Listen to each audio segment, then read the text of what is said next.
ক্ষেত্রে যে তোমার লক্ষ্য করো এক এবং আচ্ছা আমরা কোনো একটা ধারার মধ্যে আগে পার্থক্যটা আসলে বের করে ফেলবো। পার্থক্যটা হচ্ছে আমাদের মূল হাতিয়ার।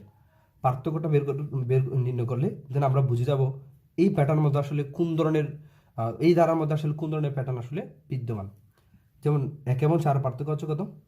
3। 4 এবং 9 এর মধ্যে পার্থক্য কত? 5। 9 এবং 16 এর মধ্যে পার্থক্য কত? 7। 16 এবং 25 এর মধ্যে পার্থক্য কত? 9। তোমরা ইতিমধ্যে অনেকে গ্যাস করতে পারছো আসলে এখানে কোন ধরনের প্যাটার্ন বিদ্যমান। যেমন দেখো, পার্থক্যগুলো যদি একটু লক্ষ্য করি, আগে পার্থক্যগুলো কি ছিল? সমান সমান ছিল না? মানে এখানে সব জায়গায় পার্থক্য হলো দুই দুই করে বিদ্যমান। আর এই ধারাটার মধ্যে প্রত্যেকটা পাশাপাশি সংখ্যার মধ্যে 7 করে বিদ্যমান। কিন্তু এই ধারাটার ক্ষেত্রে একটু ভিন্ন মাত্রা যোগ করা হয়েছে। সেটা কি?